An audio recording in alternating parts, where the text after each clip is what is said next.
سورۃ سبا کی آیت نمبر 24۔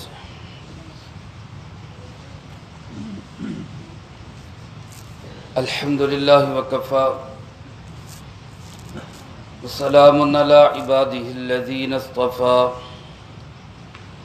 خصوصاً علی سید الرسل وخاتم الانبیاء وعلی آلہ واصحابہ الاتقیاء۔ اما بعد فاعوذ باللہ من الشیطان الرجیم، بسم اللہ الرحمن الرحیم۔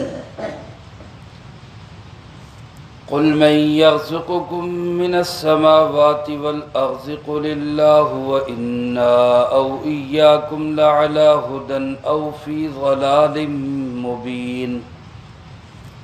قل لا تسألون عما أجرمنا ولا نسأل عما تعملون۔ قل يجمع بيننا ربنا ثم يفتح بيننا بالحق وهو الفتاح العليم۔ قل أروني الذين ألحقتم به شركاء كلا بل هو الله العزيز الحكيم۔ وما أرسلناك إلا كافة للناس بشيرا ونذيرا ولكن أكثر الناس لا يعلمون۔ وَيَقُولُونَ مَتَى هَذَا الْوَعْدُ إِن كُنتُمْ صَادِقِينَ قُل لَّكُم مِّيعَادُ يَوْمٍ لَّا تَسْتَأْخِرُونَ عَنْهُ سَاعَةً وَلَا تَسْتَقْدِمُونَ۔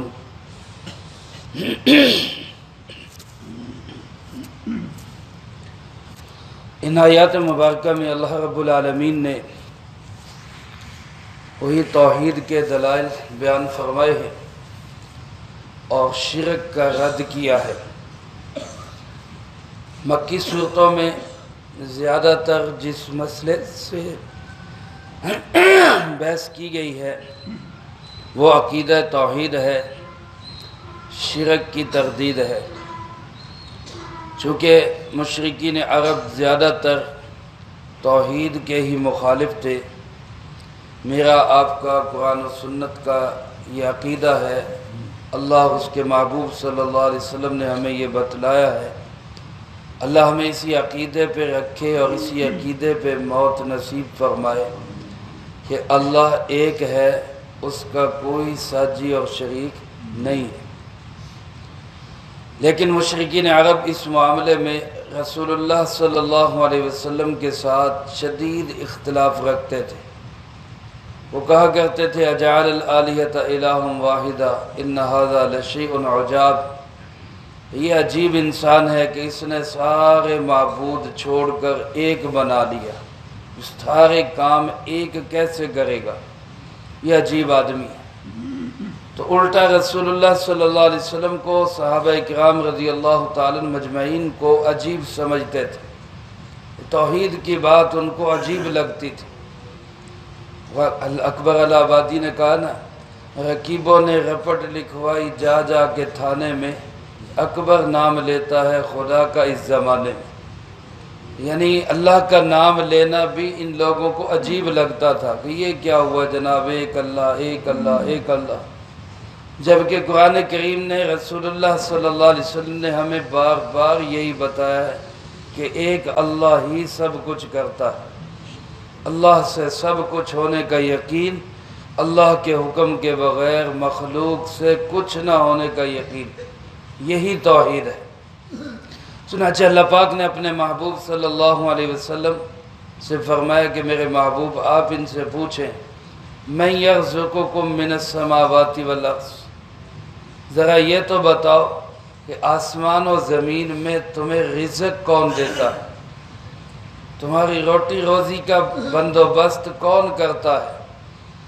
میرے محترم دوستو، یہ ایک ایسا سوال ہے جس کا جواب آج کی دنیا میں بھی چند دہریوں کے علاوہ ہر کافر، ہر مشرک، ہر بے ایمان کی زبان پہ یہی ہوگا کہ رزق دینے والا کون ہے؟ اللہ۔ اس زمانے کے پکے مشرک اور پکے اللہ کے مخالف اور دشمن بھی وہ یہی کہا کرتے تھے کہ رزق دینے والا کون ہے؟ اللہ۔ اس لیے اللہ پاک نے یہی سوال کیا کہ یہ بتاؤ تمہیں کون رزق دیتا ہے؟ زمینوں کے اندر غلہ نکل رہا ہے، آسمانوں سے پانی برس رہا ہے جس کے نتیجے میں غلہ اناج پیدا ہو رہا ہے۔ یہ ساری روزی روٹی جو اللہ پاک کے قدرت کے خزانوں سے آتی ہے، اس کا مالک دینے والا داتا کون ہے؟ اللہ ہے۔ اس لیے اس کا جواب فرمایا اے پاک پیغمبر صلی اللہ علیہ وسلم آپ خود ہی فرما دیں قل اللہ، یہ رزق دینے والا کون ہے؟ اللہ ہے، اس کے سوا ہے ہی کوئی نہیں، سب کا اتفاق ہے۔ بڑے سے بڑے مشرک سے بھی آپ پوچھ لیں کہ رزق کون دیتا ہے، وہ کہتے ہیں کہ اللہ دیتا ہے۔ یہ نظام اپنے آپ نہیں چل رہا، یہ بارشیں برس رہی ہوں اپنے آپ ہی برس رہی ہوں، زمین سے غلے اگ رہے ہوں اپنے آپ ہی اگ رہے ہوں، اور فصلیں تیار ہو رہی ہوں تو اپنے آپ ہی تیار ہو رہی ہوں۔ آسمان سے بارش برسانے والا بھی اللہ ہے، زمینوں سے غلے نکالنے والا بھی کون ہے؟ اللہ۔ اس لیے اس کا جواب فرمائے آپ خود ارشاد فرما دیں کہ یہ سب کام کرنے والا کون ہے؟ اللہ۔ اس کے بعد ایک عجیب جملہ ارشاد فرمایا وَإِنَّا أَوْ إِيَّاكُمْ لَعَلَىٰ هُدًى أَوْ فِي ضَلَالٍ مُّبِينٍ۔ یہ میرے آپ کے لیے ایک بہت بڑا سبق ہے اس جملے کے اندر۔ ترجمہ اس کا کیا ہے؟ فرمایا کہ یا تو ہم یا تم لَعَلَىٰ هُدًى ہدایت پر ہیں، او فی ضلال مبین یا کھلی گمراہی میں پڑے ہوئے۔ ایک طرف توحید والے، اللہ کو ایک ماننے والے، اور دوسری طرف مشرک۔ قرآن کریم نے کیا کہا؟ یوں نہیں کہا کہ تم مشرک ہو، تم گمراہ ہو، تم جہنمی ہو، تم کافر ہو، اور ہم پکے مومن، پکے جنتی، اور ہم جو ہے بالکل صحیح راستے پہ۔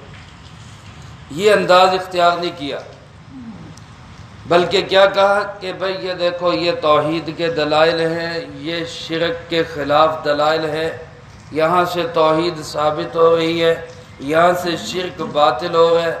سب نکھیڑا کر کے انتہائی اچھے انداز میں دلائل دے کر اس کے بعد اللہ پاک فرماتے ہیں اب خود فیصلہ کر لو، یا تو ہم ہدایت پر ہیں اور تم گمراہ ہو، یا تم ہدایت پہ ہو ہم گمراہ ہیں۔ دونوں نہیں ہو سکتے۔ یہ نہیں ہو سکتا کہ توحید والا بھی حق پہ ہو، شرک والا بھی حق پہ ہو، یہ تو ہو ہی نہیں سکتا۔ یا توحید والا صحیح کہہ رہا ہے یا شرک والا صحیح کہہ رہا ہے۔ لیکن اس کو یوں نہیں کہا کہ شرک والو تم غلط ہو، توحید والو تم ٹھیک ہو، بلکہ کیا کہا کہ تم خود فیصلہ کر لو کہ دونوں میں سے دلائل کے اعتبار سے کون ٹھیک ہے کون غلط ہے۔ یہ میرے دوستو تبلیغ کا، دعوت کا ایک خوبصورت انداز ہے۔ آج ہماری کسی سے اختلاف ہو جائے تو ہمارے اختلاف کا آغاز ہی یہاں سے ہوتا ہے، تو پکا جہنمی میں پکا جنتی، تو پکا کافر میں پکا مسلمان، تو غلط راستے پہ میں صحیح راستے پہ، تو گمراہ میں ہدایت یافتہ۔ جبکہ قرآن کریم ہمیں کیا انداز سکھاتا ہے وَإِنَّا أَوْ إِيَّاكُمْ، حالانکہ پکی بات ہے کہ جس زمانے میں قرآن کریم اتر رہا ہے رسول اللہ صلی اللہ علیہ وسلم، صحابہ اکرام توحید والے یہی ہدایت پہ تھے، اور ابو جہل اینڈ کمپنی وہ ساری ضلالت اور گمراہی میں تھی، کوئی شک تو نہیں ہے اس میں، یہ حقیقت ہے۔ لیکن پھر بھی اللہ پاک نے کیا کہا؟ ان مشرک کو مخاطب کر کے کہا کہ بھئی یا تو ہم لوگ او ایاکم، یا تم لوگ، دونوں میں سے ایک لعلی ہدن یا ہدایت پر ہے، او فی ضلال مبین یا کھلی گمراہی میں۔ میرے محترم دوستو، یہ جو ہمارے اختلافات ہیں یہ تو فرقہ وارانہ اختلافات ہیں، ان کو تو چھیڑنا ہی غلط ہے، ان سے تو بحث کرنا ہی غلط ہے، کیونکہ یہ اسلام کے دشمن نے ہمارے درمیان پیدا کیا، یہود و نصارہ نے ہمارے درمیان پیدا کیا۔ ان کا اصول یہی تھا کہ کہ ڈیوائڈ اینڈ رول، ان کو لڑاؤ اور ان پہ حکومت کرو، ان کو تقسیم کرو، ان کو آپس میں الجھاؤ اور ان پہ حکومت کرو۔ ہمیں تو اس ورڈ کو سمجھ کر بجائے اختلاف، انتشار اور آپس میں دور ہونے کے آپس میں متحد ہونا چاہیے، لیکن آج ہم آپس میں ہی ایک دوسرے کو کافر سے کم بات ہی نہیں کرتے، مشرک سے کم بات ہی نہیں کرتے، اور گستاخ سے کم بات ہی نہیں کرتے، اور ہمارا دشمن جو رسول اللہ صلی اللہ علیہ وسلم کا دشمن، اللہ کا دشمن، وہ ایک ایک کر کے ہمیں ہڑپ کرتا جا۔ تو ہمیں قرآن کریم کی اس ہدایت کو بھی سمجھنا چاہیے کہ جو پکے گمراہ ہیں، قرآن کریم ان کو بھی نہیں کہہ رہا کہ تم ہی گمراہ ہو، ہم ہدایت پر ہیں، بلکہ ان کو بھی راستہ دے رہا ہے کہ تم میں سے اور ہم میں سے کوئی ایک ہی ہدایت پر ہے، دوسرا گمراہ ہے۔ اب خود سوچ لو دلائل کس کے مضبوط ہیں، سلامتی پہ کون ہے، دلیل پہ کون ہے، کون آدمی اپنے پاس بہترین پوائنٹ رکھتا ہے، اس کے مطابق چل رہا۔ یہ ایک خوبصورت انداز ہے، ہمیں بھی یہی اختیار کرنا چاہیے۔ اچھا، جب آپ صلی اللہ علیہ وسلم اور صحابہ کرام توحید کی دعوت دیتے تو ظاہر ہے اس میں بتوں کی نفی ہوتی کہ بھئی ان بتوں سے کچھ نہیں ہوتا، لات منات عزا سے کچھ نہیں ہوتا، سب کچھ کرنے والا کون ہے؟ اللہ۔ تو وہ لوگ کہتے کہ یار یہ جو تم بتوں کی نفی کرتے ہو نا، یہ تم بہت بڑا جرم کر رہے ہو، یہ تم بہت بڑا قصور کر رہے ہو، غلطی ہے تمہاری بہت بڑی، تمہارے اوپر اس کی پکڑ آئے گی۔ اب اس پہ کیا خوبصورت جواب اللہ پاک نے سکھایا اپنے محبوب صلی اللہ علیہ وسلم کو کہ بجائے مشتعل ہونے کے، بھڑکنے کے، جلنے اور سڑنے کے، آپ ان سے یوں کہیں کہ لا تسألون عما اجرمنا، اگر ہم قصوروار ہیں، ہم غلط ہیں، ہم مجرم ہیں، تو ہمارے جرموں کے بارے میں ہم سے پوچھا جائے گا، تم سے تو نہیں پوچھا جائے گا۔ لا تسألون عما اجرمنا، جو جرم ہم نے کیے ان کے بارے میں تم سے سوال نہیں ہوگا۔ وَلَا نُسْأَلُ عَمَّا تَعْمَلُونَ، اور نہ ہی تمہاری حرکتوں کے بارے میں ہم سے پوچھا جائے گا۔ تو تم اپنی جگہ کام کرو، ہم اپنی جگہ کام کرنے دو، الجھنے کا کیا فائدہ؟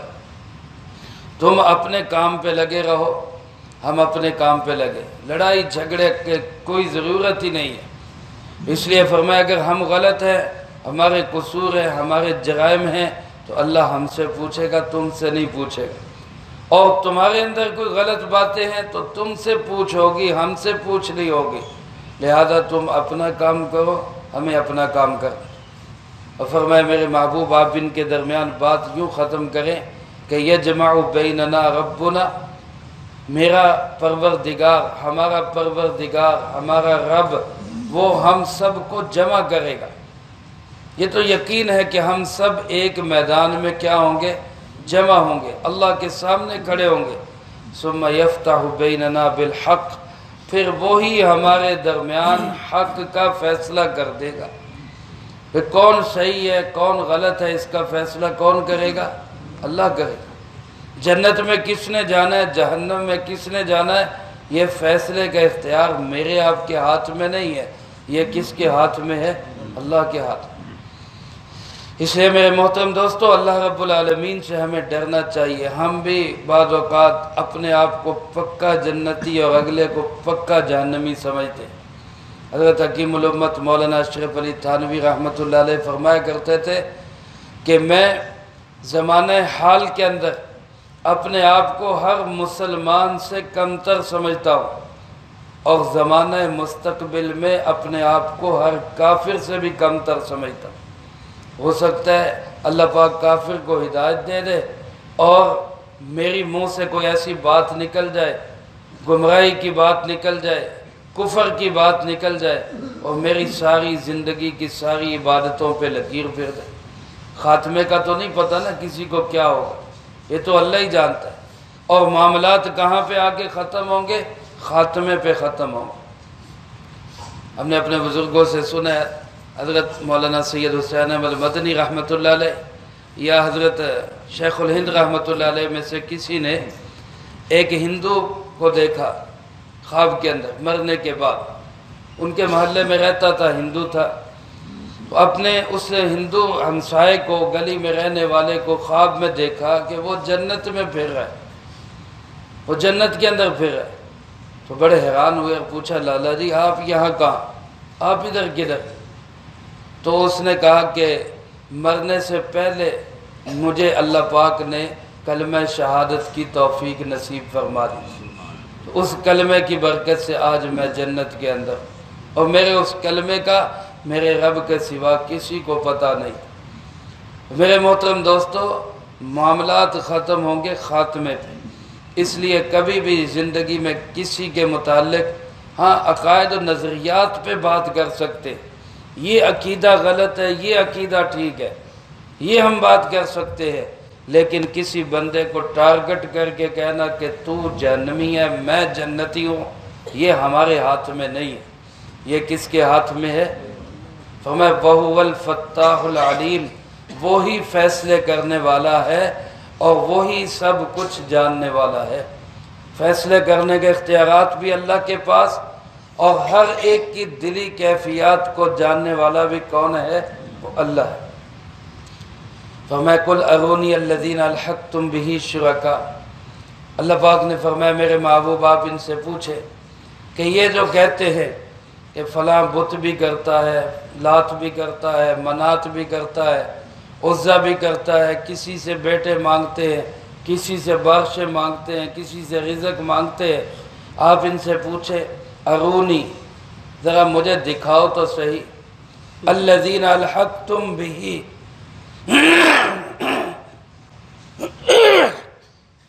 جن کو تم اللہ کے ساتھ ملاتے ہو، شرکا بنا کر، اللہ کا شریک بنا کر، الحقتم بہ شرکا، جن کو تم اللہ کے ساتھ ملاتے ہو اللہ کا شریک بنا کر، ذرا دکھاؤ تو صحیح انہوں نے بھی کچھ بنایا، انہوں نے بھی کوئی چیز پیدا کی۔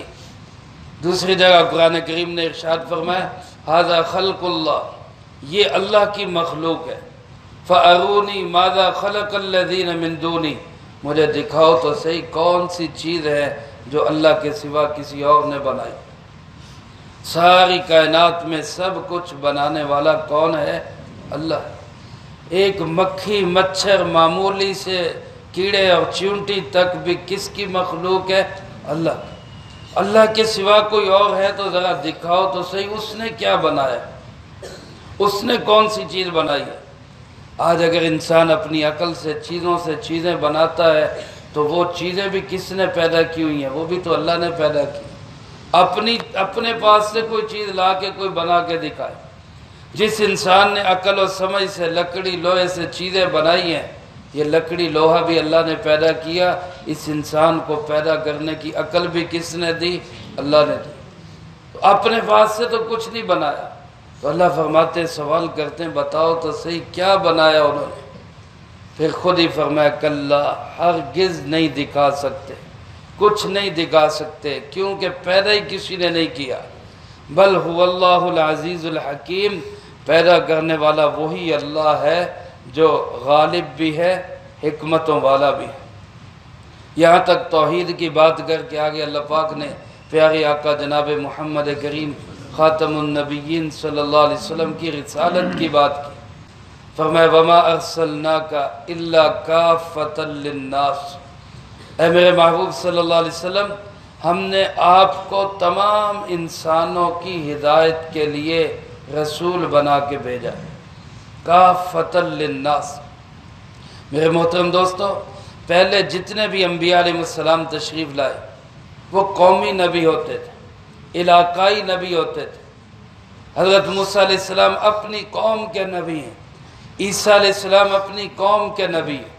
وَلَقَدْ أَرْسَلْنَا نُوحًا إِلَىٰ قَوْمِهِ، نوح علیہ السلام کو ہم نے بھیجا ان کی قوم کی طرف۔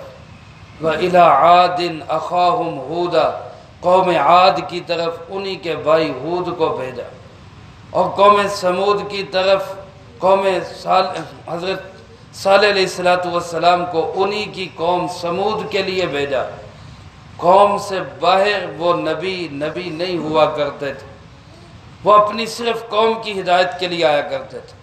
یہ اعزاز اللہ پاک نے میرے آپ کے پیارے آقا جناب محمد کریم صلی اللہ علیہ وسلم کو دیا کہ آپ قومی نبی نہیں، آپ بین الاقوامی نبی، تمام قوموں کے نبی، عرب، عجم، یورپ، ایشیا، مغرب، مشرق، شمال، جنوب، کائنات میں جہاں جہاں اللہ کی ربوبیت ہے وہاں وہاں نبی کون ہیں؟ وہ جناب محمد کریم صلی اللہ علیہ وسلم، کافۃ للناس، تمام انسانوں کے لیے، بشیرم و نذیرہ، سب کے لیے بشارت دینے والے، ڈر سنانے والے، سب کے لیے کون ہیں؟ وہ رسول اللہ صلی اللہ علیہ وسلم، ارسلناک، ہم نے آپ کو بھیجا، ہم نے آپ کو بھیجا۔ اور عربی گرامر کے لحاظ سے لفظ ہونا چاہیے تھا الا للناس کافہ، لیکن کافہ کو پہلے لا کے بتا دیا کہ اصل یہ بات ہے ساری انسانیت، اور اس زمانے کی بھی 14 صدی پہلے کی بھی، آج کی بھی 14 صدیاں اور بھی گزر جائیں، قیامت کا سورج طلوع ہونے تک جتنے انسان آئیں گے سب کے نبی کون ہوں گے؟ جناب محمد کریم صلی اللہ علیہ وسلم۔ جب آپ صلی اللہ علیہ وسلم ساری امت کے نبی ہیں، ساری انسانیت کے نبی ہیں، تمام لوگوں کے نبی ہیں، تو پھر کوئی علاقہ، کوئی قوم، کوئی باقی نہیں رہ گئی کہ آپ کے بعد کسی اور نبی کی ضرورت ہے۔ اس لیے آپ صلی اللہ علیہ وسلم اللہ کے کیا ہیں؟ آخری نبی۔ سارے بولے کیا ہے؟ اللہ کے آخری نبی، کیونکہ آپ سب کے لیے آئے۔ تو آپ صلی اللہ علیہ وسلم کی یہ خصوصیت ہے۔ حدیث پاک میں آپ نے فرمایا اللہ نے مجھے کچھ خصوصیات عطا کی ہیں جو پہلے نبیوں کو نہیں ملی، مجھے اللہ نے دی۔ ان میں سے فرمایا ایک خصوصیت یہ ہے کہ میرا رعب اللہ نے دشمن کے اوپر اس طرح رکھ دیا کہ میرا دشمن مجھ سے 1 مہینے کی مسافت پہ ہوگا تو وہ میرے رعب سے تھر تھر کانپے گا۔ اللہ نے مجھے اتنا رعب دیا، اور علماء نے لکھا ہے کہ یہ رعب آپ صلی اللہ علیہ وسلم کی سنت میں بھی ہے۔ جو آدمی سنت اختیار کرے گا اس کے اندر بھی رسول اللہ صلی اللہ علیہ وسلم کے اس رعب کا اثر ہوگا۔ یہ آپ صلی اللہ علیہ وسلم کی خصوصیت ہے، پہلے کسی نبی کو یہ نہیں ملی۔ دوسرا فرمایا مجھے یہ خصوصیت دی گئی کہ جعلت لی الارض مسجدا و طہورا، اللہ نے ساری زمین کو میرے لیے مسجد بھی بنا دیا، ساری زمین کو میرے لیے طہارت حاصل کرنے کا ذریعہ بھی بنا دیا۔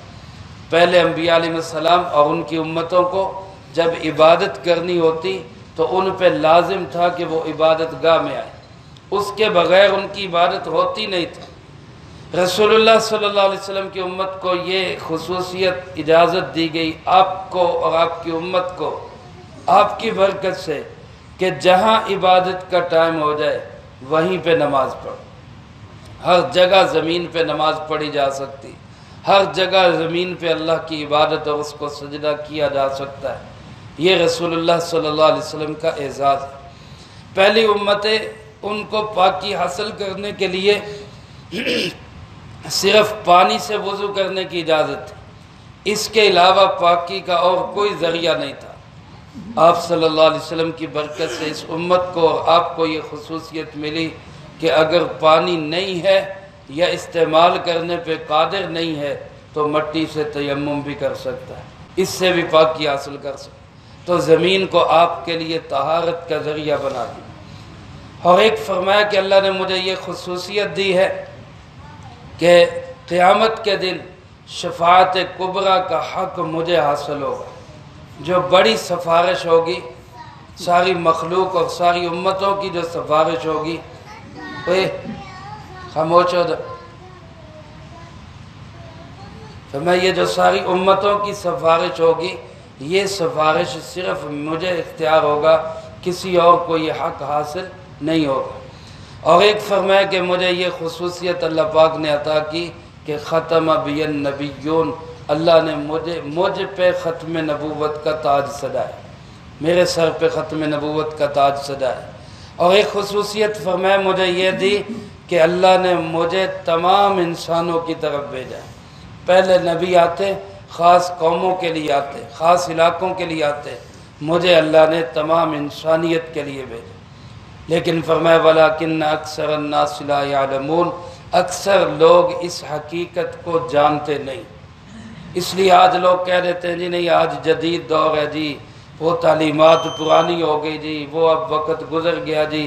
حقیقت یہ ہے کہ آج کے دور کے لیے بھی اور قیامت تک آنے کے لیے جتنے بھی انسانیت آئے گی سب کے لیے بہترین زندگی گزارنے کا طریقہ یہی ہے جو جناب نبی پاک صلی اللہ علیہ وسلم کا طریقہ۔ فرمایا جب ان سے یہ کہا جاتا کہ بھئی اگر نہیں مانو گے تو قیامت آئے گی، عذاب آئے گا، پکڑے جاؤ گے، تو بجائے ڈرنے کے ضد اور ڈٹائی کرتے ہوئے کیا کہتے؟ متی ھذا الوعد ان کنتم صادقین، یہ وعدہ کب ہوگا؟ اگر سچے ہو تو دکھاؤ کب ہوگا، عذاب کب آئے گا، موت کب آئے گی، قیامت کب آئے گی؟ اللہ پاک نے اس کے جواب میں فرمایا آپ ان سے فرما دیں میعاد یومن، ایک وقت طے ہے، ایک دن مقرر ہے اس کے لیے، وہ جب دن آئے گا تو لا تستأخرون عنہ ساعۃ ولا تستقدمون، پھر ایک لمحے کی نہ تو تقدیم ہوگی نہ تاخیر ہوگی، ایک لمحہ بھی آگے پیچھے نہیں ہوگا۔ جب کسی انسان کی موت کا وقت آتا ہے ایک سیکنڈ کی بھی نہ تو تاخیر ہوتی ہے نہ تقدیم ہوتی ہے، نہ ایک سیکنڈ پہلے موت آتی ہے نہ ایک سیکنڈ بعد ہوتی ہے، جو طے ہے اسی وقت میں موت آتی ہے۔ اسی طرح جب قیامت آئے گی تو قیامت بھی جو وقت اللہ کے علم میں طے ہے اس کے مطابق ایک لمحے کی بھی نہ آگے ہوگا نہ پیچھے ہوگا، تقدیم و تاخیر کچھ نہیں ہوگا۔ تو لہذا اس بحث میں نہ پڑھو کہ کب آئے گی، تیاری کرو، وہ جب بھی آئے گی آ ہی جائے گی۔ اس لیے اس کی تیاری کیا ہے؟ اپنا عقیدہ درست کرو، عمل درست کرو، اخلاق درست کرو، معاملات درست کرو، اپنی معاشرت درست کرو، یہ آخرت کی تیاری ہے۔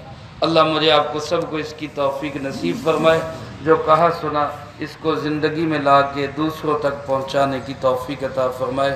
اللہم انت السلام و منک السلام، تبارکت ربنا و تعالیت یا ذا الجلال والاکرام، اللہم اعننا علی ذکرک و شکرک و حسن عبادتک، اللہم احسن عاقبتنا فی الامور کلہا وأجرنا من خزي الدنيا وعذاب الآخرة، اللهم باقية كباقية الوليد، اللهم استر عوراتنا وآمن روعاتنا، اللهم إنا نجعلك في نحورهم ونعوذ بك من شرورهم، اللهم اكفنا بحلالك عن حرامك وأغننا بفضلك عمن سواك، اللهم اكفنا كل مهم من حيث شئت ومن أين شئت، رب اغفر وارحم وأنت خير الراحمين، ربنا تقبل منا إنك أنت السميع العليم وتب علينا إنك أنت التواب الرحيم، وصلى الله على النبي الكريم وعلى آله وأصحابه أجمعين برحمتك يا أرحم الراحمين۔